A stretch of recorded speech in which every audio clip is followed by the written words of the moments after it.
Shalom Bapak Ibu Saudara, haleluya. Selamat pagi, kita ada dalam program Coffee Morning.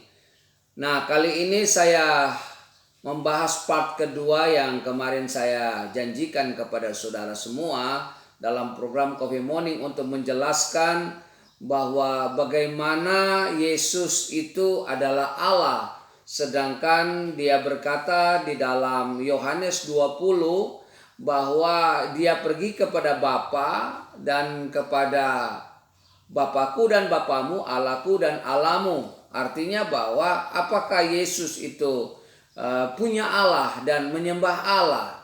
Bukankah dia adalah Allah? Nah, ini menarik saudara-saudara ya. Kemarin saya sudah sampaikan statement terakhir bahwa kita telah belajar bahwa Allah yang dalam kekekalan itu, yang adalah firman itu dalam Yohanes 1 ayat 1 telah menjadi manusia pada ayat Yohanes 1 ayat 14 menjadi manusia. Nah, saudara-saudara, pada hari ini kita akan belajar satu penjelasan lagi supaya sampai kita memahami mengapa Yesus mengatakan aku pergi kepada Bapakku dan Bapamu, kepada Allahku dan Allahmu, sehingga kita tahu jelas apa yang dimaksud dari ayat-ayat ini sebenarnya. Nah, kita belajar hari ini Alkitab kita yang kita akan bahas pada hari ini adalah mengenai perendahan diri Allah, ya, di mana Allah merendahkan dirinya. Di dalam Filipi 2 ayat 6 sampai 11 Alkitab berkata yang walaupun dalam rupa Allah tidak menganggap kesetaraan dengan Allah itu sebagai milik yang harus dipertahankan, melainkan telah mengosongkan dirinya sendiri dan mengambil rupa seorang hamba dan menjadi sama dengan manusia. Dan dalam keadaan sebagai manusia ia telah merendahkan dirinya dan taat sampai mati, bahkan sampai mati di kayu salib. Itulah sebabnya Allah sangat meninggikan dia dan mengaruniakan kepadanya nama di atas segala nama, supaya dalam nama Yesus bertekuk lutut segala yang ada di langit dan yang ada di atas bumi dan yang ada di bawah bumi. Dan segala lidah mengaku Yesus Kristus adalah Tuhan bagi kemuliaan Allah Bapa. Bapak Ibu Saudara sekalian, kalau kita menjumpai ayat ini di dalam Alkitab kita, maka kita melihat bahwa Kristus tidak menganggap dirinya setara dengan Allah. Setara dengan Allah. Sebagai milik yang harus dipertahankan. Berarti keberadaan Yesus adalah Allah. Tetapi dalam karya keselamatan dia mengosongkan diri menjadi sama. Mengambil rupa hamba dan sama seperti kita menjadi manusia. Nah, seringkali kemanusiaan Kristus ini seringkali ada yang sepertinya mengabaikan dengan mempertahankan keilahian Kristus, ada yang mempertahankan kemanusiaan dan lupa keilahian Kristus.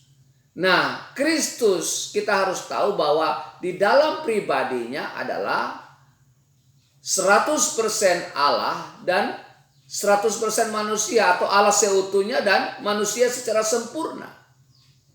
Mungkin bahasa ini juga agak sulit untuk kita coba menggunakan kata-kata yang ada pada konsep manusia. Tetapi ini yang Alkitab nyatakan, ini yang Alkitab sedang bicara. Bahwa kepemilikan predikat kealahan itu yang ada pada Kristus itu sama dengan Allah Bapa, sama dengan Allah Roh Kudus. Itu sama. Satu kepemilikan yang berada pada diri Kristus yang adalah Allah.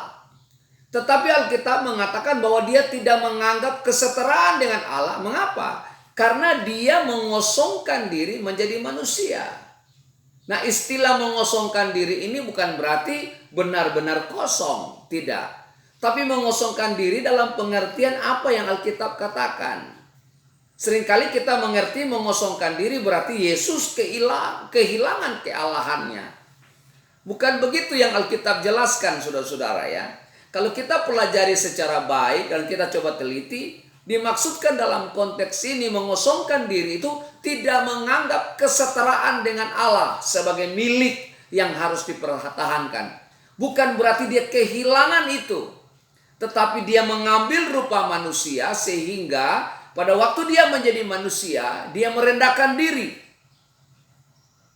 Nah, bahkan dalam merendahkan diri ini, di dalamnya ada unsur ketaatan kepada Bapa. Sehingga pada waktu di Taman Getsemani bukan kehendakku yang jadi, tetapi kehendak Allah yang jadi, kehendak Bapa yang jadi. Nah, pada saat itu penundukan diri yang totality ini, dia menganggap dirinya sebagai manusia, merendahkan diri sebagai manusia.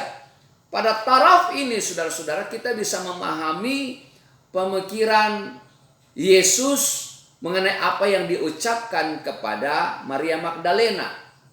Aku pergi kepada Bapakku dan Bapamu. Kenapa dia katakan Allah itu Bapa? Itu satu hubungan relasi yang begitu dalam dengan Bapa, anak dengan Bapa. Jadi anak ini tidak punya pengertian bahwa Yesus, Allah itu punya anak namanya Yesus. Allah itu beranak namanya Yesus. Tidak. Tetapi anak Allah di situ yang dimaksud adalah hubungan. Hubungan yang dekat sekali. Penyataan Allah, penyataan Kristus mengenai Allah begitu dekat sekali. Sehingga aku dan Bapa adalah satu. Ini suatu pernyataan yang sebenarnya bisa membuat para pendengar menuduh bahwa Yesus telah menghina Allah. Mengapa menghina Allah? Karena dia menyamakan dirinya dengan Bapa. Dalam kasus tertentu, aku dan Bapa adalah satu. Satu dalam soal apa? Dalam segala hal itu menjadi satu. Tidak dapat dipisahkan. Itu sebabnya firman itu bersama-sama dengan Allah itu bukan berarti berdiri sendiri, tetapi menyatu. Baik, saya ulas sedikit ke belakang.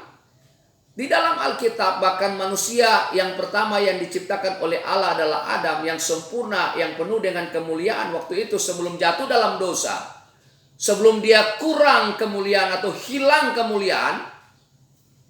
Ya, dalam terjemahan Indonesia hilang, tapi terjemahan dalam bahasa Yunani kurang kemuliaan. Nah, saudara-saudara, dalam pengertian ini sebenarnya kita melihat bahwa dalam kemuliaan, dalam ciptaan yang sungguh sempurna, sungguh sangat amat baik, Alkitab tidak pernah mencatat bahwa Adam berjumpa dengan Allah dan dapat melihat Allah. Tapi ketika Allah berjumpa dengan Adam, Adam berkata, aku takut mendengar bunyi langkah Tuhan.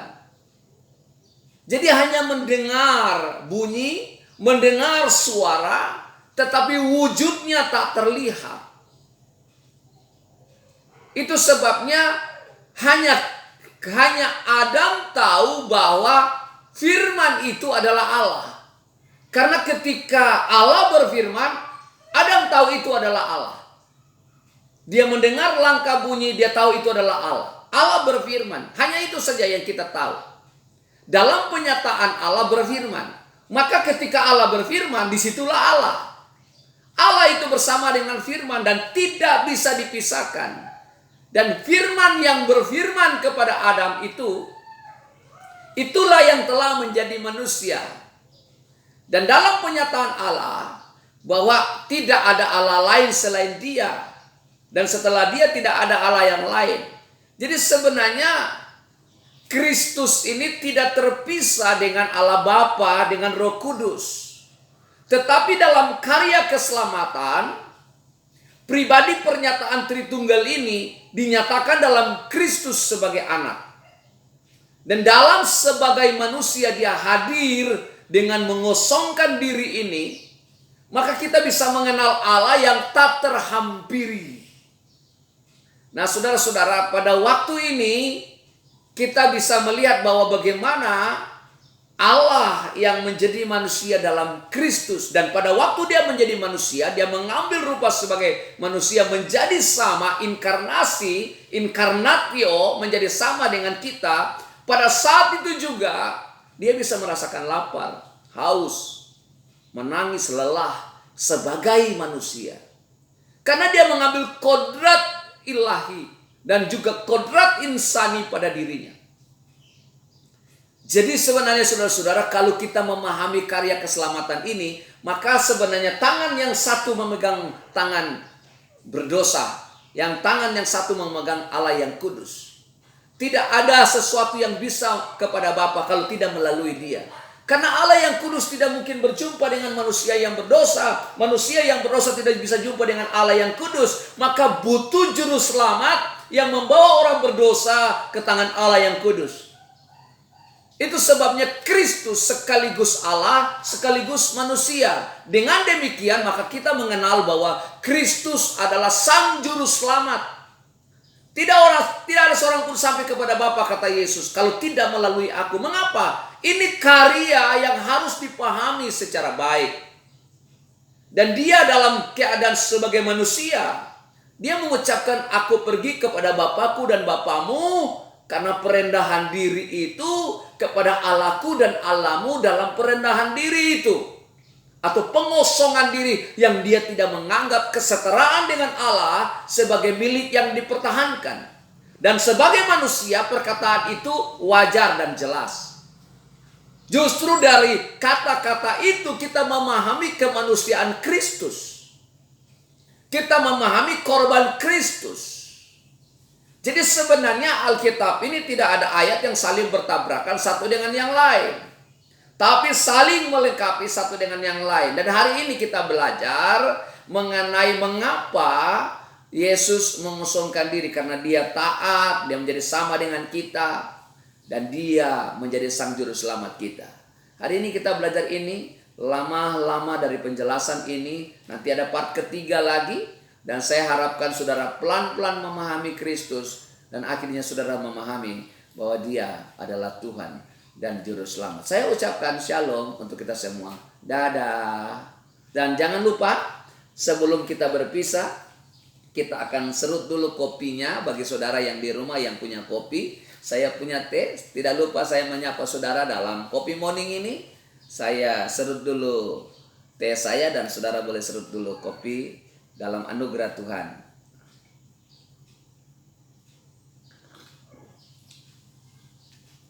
Tuhan Yesus memberkati dan shalom, selamat pagi.